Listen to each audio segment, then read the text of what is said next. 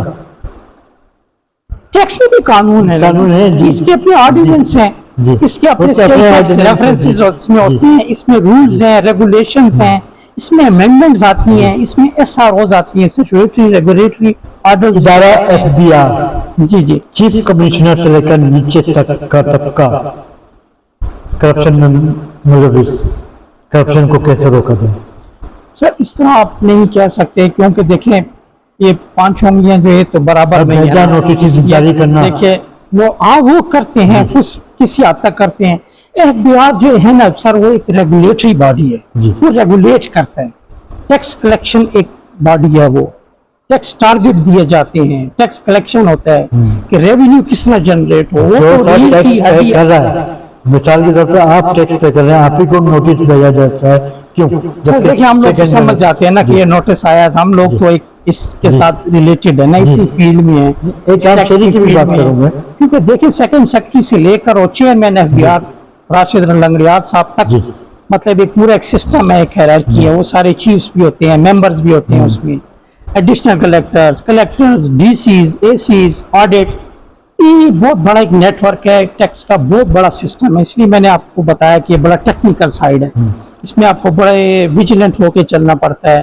اس میں آپ کی ایک ہیرارکی ہے, اسٹیپ وائز سسٹم ہے. آپ کا سب سے پہلے انکم ٹیکس ریٹرنز آتی ہیں سیکشن 114 کے انڈر, انکم ٹیکس آرڈیننس جو ہمارا ہے 2001 کا. اس کے بعد ویلتھ اسٹیٹمنٹ آتی ہے انڈر سیکشن 116 کی آتی ہے. پھر آڈٹ ہوتا ہے 177 کا. وہ ساری چیزیں آپ دیکھنے پڑتی ہیں. پھر آلٹرنیٹ ڈسپیوٹ ریزولوشن بھی ہے بیچ میں. پھر ایف ٹی او ہے, فیڈرل ٹیکس امبیڈسمنٹ. پھر ہمارے ادھر اپیلیٹ ٹریبیونلز ہیں, اس کے چیئرمین صاحب ہیں, اس کے ممبرز ہوتے ہیں, ممبر اکاؤنٹس ہیں, ممبر جوڈیشل ہیں. جوڈیشل جو ہے تو سینئر لائرز لیے جاتے ہیں تاکہ تمام اداروں کے ساتھ پاکستان کے 2 اہم شعبے میں اپنے اہم شعبے رکھتے ہیں, تعلیم اور صحت. بجٹ کے موقع پر تعلیم اور بجٹ میں 5%, 3% بڑھائے جاتے ہیں, کیوں؟ تعلیم پہ آپ کی بات بالکل بجا ہے, تعلیم پہ ان کو فوکس کرنا چاہیے. یہ ہمارا بھی بجٹ آ بھی رہا ہے, تو یہ ان کو ایک اسکیم بنانی چاہیے, ایک طریقہ کار بنانا چاہیے. بزنس کمیونٹی میں تحفظات پائے جا رہے ہیں کہ انہیں بجٹ کے موقع پر شامل نہیں کیا جاتا. بزنس کمیونٹی کے تحفظات کو کیسے دور کیا جائے؟ دیکھیں ٹیکس اور بزنس کمیونٹی یہ انٹر لنکڈ ہے, چولی دامن کا ساتھ ہے, اس کے بغیر نہیں چل سکتا. ایک بزنس مین سے وہی آتا ہے آپ کے پاس ریٹرن بناتا ہے, 5 سال تک آپ اس میں آڈٹ ہو سکتا ہے, اس کے بعد نہیں ہو سکتا. یہ بھی 177 سیکشن ہے. پھر اس میں ریفنڈ کیسز بھی ہوتے ہیں. آڈٹ میں اگر آپ کوئی ڈیفالٹ کر دیا, اس میں ڈسکرپنسیز ہو گئی ہے, فراڈ ہو گیا ہے, کوئی آپ نے کوئی ڈکلیئر کچھ چیز انلیگل نہیں کی, اس میں ڈکلیئر نہیں کر سکے آپ کوئی چیز, آپ نے چھپا دی ہے, ٹھیک ہے نا جی, اس پہ بھی ایک الگ سے ایک سیکشن ہے. تو وہ آپ کو چیز آ کے آڈٹ والے اس کو آپ کو چیک کر لیتے ہیں. آپ کو پھر اس کے بعد آپ کمشنر اپیل کے پاس جاتے ہیں, آڈٹ سے نکل کے 127 ہے انکم ٹیکس آرڈیننس کا, اس کے تحت آپ جاتے ہیں. اس کے بعد آپ اپیلیٹ ٹریبیونل میں چلے جاتے ہیں سیکشن 131 کے تحت. اس کے اپیلیٹ ٹریبیونل کے بعد پھر آپ ایف ٹی او میں بھی کچھ لوگ چلے جاتے ہیں, کوئی ادھر ہی ریزالو کر لیتے ہیں معاملہ کو لے دے کر کے, کچھ کر کے. پھر اس کے بعد آپ ہائی کورٹ چلے جاتے ہیں, سپریم کورٹ ہے. مطلب جسٹ ٹو گیٹ ریمیڈی نا, just to redress their grievances. جو لیٹیگنٹ ہوتا ہے وہ پھر جاتا ہے. عوام الیکٹرسٹی, گیس, فیول قیمت میں سب سے زیادہ ٹیکس عوام اور بزنس کمیونٹی. اس وقت جو آپ کو 2 چیزیں بہت زیادہ ٹاپ پہ ہیں, جو ایک آپ کی لیوی جو ہے یہ پیٹرول سے آپ کو حاصل ہوتی ہے, اور ایک آپ کی الیکٹریسٹی سے. آپ کی کنزیوم ہوتی ہے بجلی. اگر گھر کا 100 یونٹ ہے تو اگر 3000 بل ہے, تو آپ جب آخر میں اس کو کیلکولیٹ کریں گے تو 9-10 ہزار تک آپ کا بل بنا ہوگا. کیونکہ کچھ پتہ نہیں ہے گورنمنٹ کدھر سے جنرل سیلز ٹیکس لگا دیتی ہے, کس میں کیا میٹر چارجز لگا دیتی ہے, سروس چارجز لگ جاتے ہیں, ٹی وی کے چارجز لگ جاتے ہیں. تو بڑی چیزیں ہیں اس میں. یہ چیزیں ایک گورنمنٹ کو آنے والے بجٹ میں اس میں بجٹ بنے گا, اس کے بعد ہمارا ٹیکس کے فائنانس ایکٹ ہمارا بنتا ہے, اس میں انکم ٹیکس امینڈمنٹس ہوتی ہیں, سیل ٹیکس میں امینڈمنٹس ہوتی ہیں, رولز چینج ہوتے ہیں, شیڈیول آ جاتے ہیں نئے. آپ کی نگاہ میں حکومت حالات کو مد نظر رکھتے ہوئے اخراجات کم کیوں نہیں کرتی؟ یہ دیکھیے ابھی ریسنٹلی انہوں نے ایک جو پیٹرول جو 3 ہفتے جو انہوں نے گورنمنٹ عوام پہ جو بوجھ ڈالا, یہ انہوں نے بہت زیادتی کی ہے. گورنمنٹ کے خود ادارے بول رہے تھے کہ ہمارے پاس ابھی ریزرو پڑا ہوا ہے پیٹرول 3 ہفتوں کا. ریسنٹلی آپ کو بھی کی مثال دیتا ہوں 2-3 مہینے کی, انہوں نے ڈبل کر دی ریٹ. یہ ڈائریکٹلی اس کا جو افیکٹ ہوا تو پبلک ہوئی ہے, اور بیچاری غریب عوام ہے ہماری. دیکھیے 25 کروڑ کی آبادی ہے, اس میں کتنے لوگ ہیں جو ویل آف ہیں؟ کوئی تو وہ لوگ ہیں جن کو کچھ پتہ ہی نہیں ہے کہ کدھر سے سلسلے ہمارے چل رہے ہیں, اور کچھ وہ لوگ ہیں بیچارے جو موٹر سائیکل پہ جاتے ہیں, وہ کدھر سے اپنے ایکسپینس میٹ کریں گے, وہ کیا کریں گے بیچارے. عوام غریب عوام ہے بیچاری, تعلیم بھی نہیں ہے, روزگار بھی نہیں ہے. اس گورنمنٹ کو چاہیے آپ کی نگاہ میں کم کرے ہر چیز. آپ کی نگاہ میں شفاف حکمرانی اور عوامی ریلیف کیا اقدامات کیسے اٹھائے گئے؟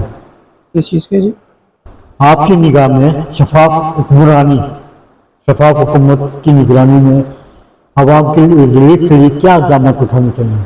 سر گورنمنٹ کو ہر چیز پہ چیک اینڈ بیلنس رکھنا چاہیے, ٹیمیں بنانی چاہیے کہ کہاں کہاں کیا کچھ ہو رہا ہے. وہ تو بیٹھے ہوئے دیکھیں اپنے ایوانوں میں بیٹھے ہوئے ہیں, پارلیمنٹ ہاؤس میں بیٹھے ہوئے ہیں, پرائم منسٹر ہاؤس میں بیٹھے ہوئے ہیں, پریزیڈنسی میں بیٹھے ہوئے ہیں. یہ عوام, یہ تو چند لوگ ہیں نا جو 1 لاکھ بھی نہیں ہوں گے شاید, میرا خیال کچھ 1 لاکھ بھی نہیں ہوں گے پاکستان میں, لیکن ریسٹ آف دی جو آپ کی پاپولیشن ہے وہ 24-24.5 کروڑ ہے. وہ دیکھیں کس حال میں.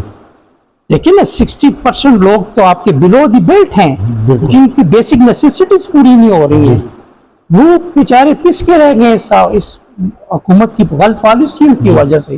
ہر چیز بڑھا رہے ہیں, لیکن وہ کہاں سے ہوگا؟ انہوں نے بھی آسٹیریٹی ڈرائیو کی. ابھی آپ کا ایک وزیر اعلیٰ نکلتا ہے, اس کے پیچھے اسکواٹ ہوتا ہے 30 گاڑیوں کا. تو یہ دیکھیں نا, یہ چیزیں باہر ملکوں میں آپ دیکھیں, پرائم منسٹر تو سائیکل پہ جاتا ہے اور سائیکل پہ بھی آتا ہے نا.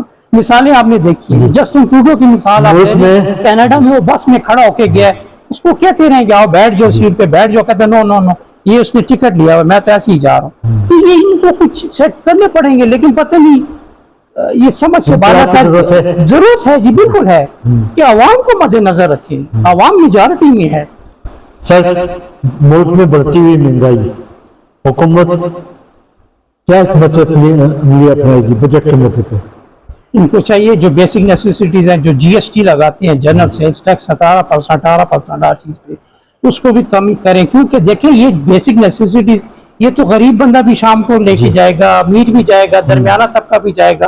ہماری 3-4 کیٹیگریز ہیں نا, بلو دی بیلٹ ہیں, کچھ لوگ اشرافیہ ہیں, ایرسٹوکریٹ ہیں جو 10-15% ہیں. تنخواہ دار طبقے پر ٹیکس لگانے کی وجوہات کیا ہیں؟ ٹیکس کلچر تو دیکھیں بدقسمتی سے اس پاکستان میں ہے ہی نہیں. سہولتیں مانگتے ہیں یو کے کی, امریکہ کی, کہ ہمیں وہاں کی طرح سڑکیں دی جائیں, وہاں کی طرح بسیں دی جائیں, ہمیں وہاں کی طرح پروٹیکشن دی جائے, وہاں کی طرح پینشن دی جائے. بورن بیبی, نیا جو بچہ بھی پیدا ہوتا ہے تو اس کو بھی کہتے ہیں وہ نیشنلٹی مل جاتی ہے وہاں. یہاں اس پاکستان میں وہ چیز ہے, لوگ بیسیکلی دل برداشتہ ہو گئے ہیں اس سسٹم سے. وجہ وہ یہی کہتے ہیں کہ ہم ٹیکس دیتے ہیں. There are 2 types of taxes. ایک ڈائریکٹ ٹیکسز ہے, ایک انڈائریکٹ ٹیکسز ہے. ہمارے 2010 کے بعد بائیفرکیٹ ہو گیا تھا, IRS سسٹم آ گیا تھا اور کسٹمز ہو گیا تھا. دونوں مدز میں جو بھی 2 ہیڈز ہیں, ان میں ہمیں ریونیو جنریٹ ہوتا ہے. ریونیو تو ریڑھ کی ہڈی ہے, یہ نہیں ہوگا اکانومی آپ کی اگر ویک ہے تو یہ آپ کا ملک کس طرح چلے گا. کچھ لوگوں کو بھی تعاون کرنا چاہیے کہ اس ٹیکس نیٹ میں آئیں. FBR کا جو مین ریگولیٹر ہے وہ ایک سسٹم چلا رہا ہے کہ براڈ بیس ہو ٹیکس کا, زیادہ سے زیادہ لوگوں کو اس ٹیکس نیٹ میں لایا جائے. تو کیسے لایا جائے؟ کرنے کی کوشش کر رہے ہیں, لیکن یہ جو اشرافیہ اور یہ جو آپ کے جو بڑے لوگ ہیں یہ ٹیکس نیٹ میں نہیں آنا چاہتے. یہ بڑے بڑے لوگ ہیں, نہیں آ سکتے. بس یہ بدقسمتی کہہ لیں, اس ملک کی سسٹم کہہ لیں, یہ نہیں آ سک رہے. ایک پالیسی مرتب ہوئی تھی FBR کی طرف سے, تاجر دوست پالیسی, جی بری طرح ناکام ہوا. سسٹم جو ابھی انہوں نے کیا تھا بہت بری طرح ناکام. پوائنٹ آف سیل جو ہے انہوں نے بہت بری طرح ناکام. 1 روپیہ بھی دیکھے نا, انہوں نے کہا تھا نا 25 کروڑ کی آبادی, اگر 1 روپیہ بھی روز ہیں تو 25 کروڑ روپیہ آ جائے گا. لیکن کوئی چیک اینڈ بیلنس نہیں. اخراجات اتنے اخراجات ہیں کہ آپ سوچ رہے ہوں گے کہ آپ کس ملک میں رہ رہے فیڈریشن چیمبر آف ہیں. اس کامرس، ملک کو دیکھیں، یہ قرضوں میں ڈوبا ہوا ملک sir. ہے. یہ IMF federation chamber of commerce جی، اور جی. تمام چیمبرز، صوبائی چیمبرز جو ہیں وہ ریڑھ کی ہڈی رکھتی ہیں بزنس کمیونٹی کے لیے. جی جی ان کی کیا خدمات ہیں سر؟ کافی خدمات ہیں جی. لاسٹ ایئر میں جب ہمارے ایکس پریزیڈنٹ تھے فراز فضل صاحب جی. رتبہ کے، جی انہوں نے کافی کاوشیں پنڈی بار کی ہیں. کے. پنڈی اسلام آباد بار جی. کے فراز فضل صاحب ہیں. جی. ابھی تو نعیم الحق چودھری صاحب جی. آ گئے ہیں. یہ میرے سینئر بھی ہیں اور جی ہمارے پریزیڈنٹ بھی ہیں جی. اس بار کی. تو انہوں نے کافی رول ادا کیا. بزنس کمیونٹی کو بھی بلایا، انڈسٹریلسٹ کو بھی بلایا. FBR کے جو عتیق سرور صاحب تھے، چیف تھے، ان کو بھی بلایا گیا. مطلب کافی FBR کے لوگوں کو مدعو کیا گیا، ان کو بلایا گیا. عوام کے تجارت جو کرنے والے لوگ تھے، جو تاجر حضرات تھے، جو دکاندار تھے، ریٹیلر تھے، ڈسٹریبیوٹرز تھے، سب کو انہوں نے بلایا اور سب کو ایک چیمبر میں بلا کے ان کو باقاعدہ انوائٹ کیا گیا. ان کی سنی گئی. انہوں نے اپنے مسئلے مسائل پیش کیا. پھر ہمایوں اختر صاحب آئے، جی. پرائم منسٹر کے جو ایڈوائزر ہیں، وہ بھی ہمارے ساتھ ہی بیٹھے ہوئے تھے. کافی کوسچن آنسر سیشن، میں بھی اس میں تھا. وہ ہم نے کافی 3-4 گھنٹے کی نشست اٹینڈ کیا. باتیں تو سب کرتے ہیں، ازالہ کرنے کو کوئی تیار نہیں. انہوں نے خود اپنی مثال دی کہ میری اپنی کوک کی فیکٹری تھی، تو اس نے پتہ نہیں، انہوں نے میرا سیمپل لینا چاہتے، مجھ سے پیسے مانگے، میں نے نہیں دیے. انہوں نے بیچ میں چپل ہی ڈال دی. جی. تو یہ کہتے ہیں کہ اس طرح کے بہت واقعات ہوتے ہیں. اگر آپ اس پاکستان میں آپ نے رہنا ہے تو آپ کے اس سسٹم کو آپ نے سمجھنا ہے، تو اس سر سسٹم کے ساتھ چلنا ہے آپ کے آپ نے. تجربات کی روشنی میں پاکستان کو کیسے مضبوط پائیدار بنایا جائے؟ سر جی دیکھیں، 2 چیزیں ہوتی ہیں سر. ایک پولیٹیکل سسٹم ہوتا ہے، جی. ایک اکنامک سسٹم ہوتا ہے. اس کے بعد آپ کا انفراسٹرکچر آتا ہے. جی. آپ کو اس میں ایجوکیشن آتی ہے، آپ کی ہیلتھ آتی ہے. یہ بھی بیسک ہے نا. ہر انسان کی ایک ایجوکیشن کی بھی ضرورت ہے تاکہ اس میں شعور آئے. جی. اس نے زندگی کس طرح گزارنی ہے، طور طریقے کس طرح کرنے ہیں، لائف کے اپ اینڈ ڈاؤنز آتے ہیں، اس میں کس طرح مینیج کرنے ہیں. وہ ایک تعلیم سے ہی آپ کو یہ سب چیزیں مل سکتی ہیں. دوسری چیز آپ کی صحت ہے. آپ کی اگر صحت ہوگی تو آگے آپ چل سکیں گے. اس صحت کے لیے بھی آپ کو اپنے آپ کو سوچنا ہے، اپنے اس پلیٹ فارم پہ بھی جا کے کہ میری صحت کس طرح ٹھیک رہے، مجھے تعلیم کس طرح کرے. یہ سب چیزیں ہوتی ہیں آپ کی اکانومی سے. رائٹ. انفارچونیٹلی پاکستان کی اکانومی بہت ایٹ دی ورج ہے. کوئی مطلب ٹارگٹ اچیو نہیں ہو رہے. بہت کچھ بتایا جا رہا ہے لیکن اندر خانے کوئی ایسا کچھ چیز آپ بھی دیکھیں نا. ٹارگٹ دیا گیا FBR کو، جی. یہ دوسرا تیسرا سال ہے کہ ٹارگٹ اچیو نہیں ہو رہے. لوگوں کے جو مڈل کلاس لوگ ہیں، جو میڈیاکر ہیں، جو بزنس کر رہے ہیں، ان کو بیجا تنگ کیا جا رہا ہے. نوٹسز بھیجے جا رہے ہیں کہ آپ یہ کریں، اس آپ حوالے وہ سے کریں. آپ حکومت مطلب کسی اور کی آ گئی، ان میں وہ نہیں ہے کہ کسی اور کے بھی وہ کر سکیں. لیکن بس وہ اپنی اسی دائرہ کار میں چل رہے ہیں. براڈ اینڈ ٹیکس بیس ان کی پالیسی ہے. جی. FBR کا ایک مین موٹو ہے کہ یہ اس کو ہم براڈر کریں گے. اس ٹیکس نیٹ کو زیادہ سے زیادہ لوگوں کو ٹیکس نیٹ میں لایا جائے گا تاکہ آپ کی اکانومی مضبوط ہو. آپ کی اکانومی ہوگی، آپ کا پولیٹیکل سسٹم ہوگا. پولیٹیکل سسٹم ہوگا، انفراسٹرکچر ہوگا، آپ کی ہیلتھ ٹھیک ہوگی، آپ کے بچوں کی ایجوکیشن ٹھیک ہوگی، آپ کو ایک اچھا فرینڈلی انوائرمنٹ ملے گا. جس گھر کی اکانومی ٹھیک نہیں ہے، جس ملک کی ٹھیک نہیں ہے، اس گھر میں کیا چلنا ہے اور کیا ہونا ہے. فیکٹس یہی ہیں لائف کی. سر کشمیر پہ بات کرتے ہیں. 27 اکتوبر 1947 جی جی کشمیر کا یوم سیاسی ہے. کشمیری عوام اپنے حقوق سے محروم آزادی کے منتظر ہیں. آپ کی نگاہ میں اور آپ کے تجربات کی روشنی میں مسئلہ کشمیر کا حل کیا ہے؟ کشمیر کہا جاتا ہے نا کہ پاکستان کا انٹیگرل پارٹ آف ہے. اس کو شہرہ کہا جاتا ہے. اس پہ 1948 میں جنگ لڑی گئی، 65 کی لڑی گئی، 71 کی جنگ لڑی گئی. یونائٹڈ نیشن کی ریزولوشنز اس پر پاس ہوئی. باقاعدہ ہر چیز پہ ڈیبیٹ ہوئی. 5 جو بڑے ویٹو پاور سے انہوں نے بھی تسلیم کیا. لیکن بدقسمتی سے انڈیا کا جو ہے، بھارت جسے ایک ہیجومناسٹک ڈیزائنز ہیں اس کی نیگیٹو پراپاگینڈا ہے. اگر یہ کرے، پاکستان بھی دیکھیں اس پہ، یہ ایمیکیبلی سالو ہو سکتا ہے. ذوالفقار علی بھٹو صاحب، بے نظیر صاحبہ، مشرف، جتنے بھی گزرے ہیں ہمارے ڈکٹیٹرز، ہمارے پریزیڈنٹس، پرائم منسٹرز، سب نے اس کے لیے بڑی کاوشیں کی ہیں کہ کسی طریقے سے معاملات جو ہمارے دریا ہیں یہ بھی معاملات حل ہو جائیں. بے تحاشا کشمیریوں کی جانوں کا نذرانہ 78 سال گزر گئے. یاسین کو آپ دیکھ لیں، ان کی جو سر بیگم ہے. میں اسی طرف آؤں گا سر. 78 سال گزرنے کے باوجود سفارشی تعلقات نظر نہیں آتے. اقوام متحدہ خاموش تماشائی بنا ہوا ہے. حل کیا ہے؟ یہ اقوام متحدہ نے جب ریزولوشن پاس کی تھی تو اسی وقت اس کا حل کر لینا چاہیے تھا. نہرو کے دور میں ہوئی تھی. پھر یہ تو قائد اعظم سے ایک سلسلہ چلتا آ رہا ہے چلا نا. یہ بھی آپ 5 فروری بھی گزری ہے, اس میں ریلیاں نکلتی ہیں, پبلک نکلتی ہے باہر, بینرز ہو جاتے ہیں, ٹی وی پہ کوریج ہو جاتی ہے, ریڈیو پہ آ جاتا ہے, سارا کچھ ہو جاتا ہے, لیکن اس کے بعد پھر خاموشی ہے. اس کا الٹیمیٹلی حل جنگ ہے, لیکن جنگ پاکستان اس پوزیشن میں نہیں ہے کہ پاکستان متحمل نہیں ہو سکتا کہ پاکستان جنگ لڑ سکے.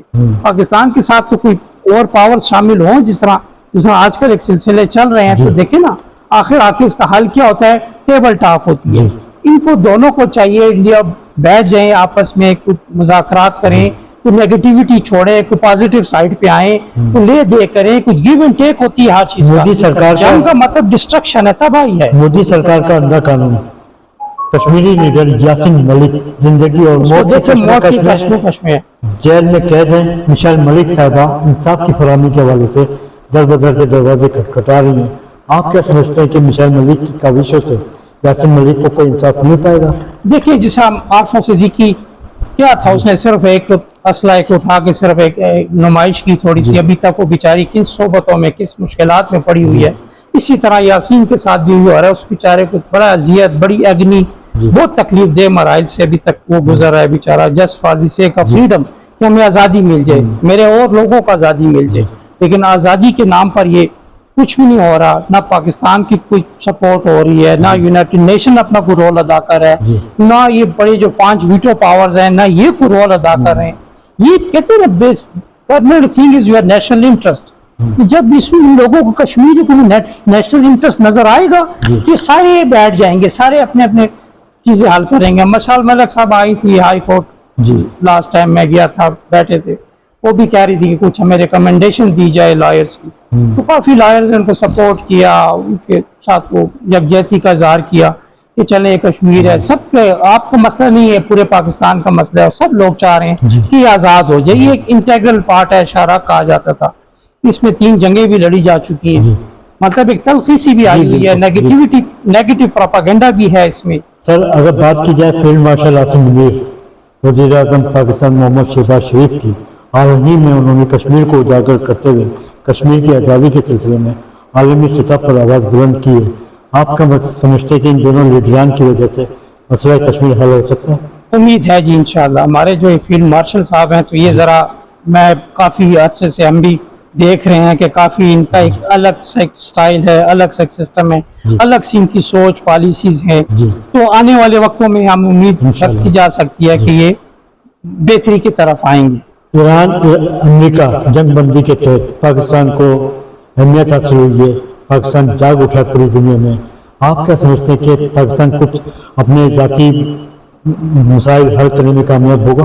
جی بالکل ہوگا جی. دیکھیں اس کے بڑے اچھے وہ تھے, IMF نے دیکھیں اچھی آفر کر دی ہے, UAE نے کر دیا آپ کو, سعودی عرب نے آپ کو بلا لیا, اور ملکوں کے ساتھ آپ کی آئے دن ہر 4 گھنٹے کے بعد آپ دیکھتے ہیں ڈار صاحب بیٹھے ہوتے ہیں, کسی نہ کسی فارن منسٹر کے ساتھ, کسی نہ کسی منسٹر کے ساتھ. وہ ایک اٹس اے گڈ جسچر جی. دیکھیں کہ آنے والے وقت اور بھی اس سے اچھی ہمیں امید رکھنی چاہیے. We should be optimistic, pessimistic نہیں ہونا چاہیے کہ جو ہو گیا سو ہو گیا.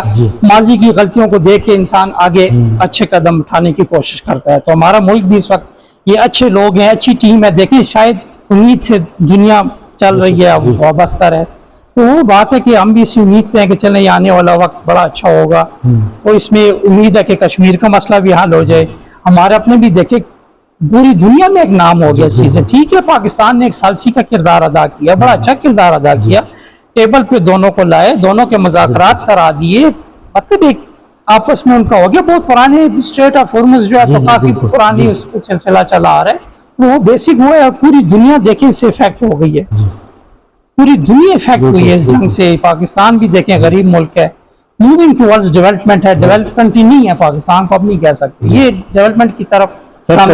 کشمیر نیوز چینل کی سالگرہ 17 مئی 2026 کو منعقد ہو رہی, جس کی سربراہی جسٹس عباد الرحمان لودھی صاحب فرما رہے ہیں, اور مہمان خصوصی یاسین آزاد صاحب ہیں. اس حوالے سے کشمیری عوام کو آپ کیا پیغام دینا چاہیں گے؟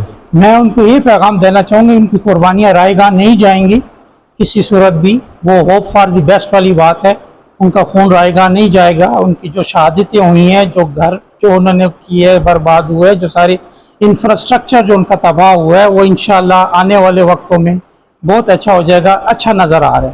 یہ ان سب لیڈروں کی، ہم لوگوں کی دعاؤں سے، ان کی سب کاوشوں سے انشاءاللہ بہتری کی طرف جائیں گے. امید اللہ سے اچھی کی رکھنی چاہیے. بہت شکریہ سر، بہت شکریہ سر آپ کا وقت دینے کا.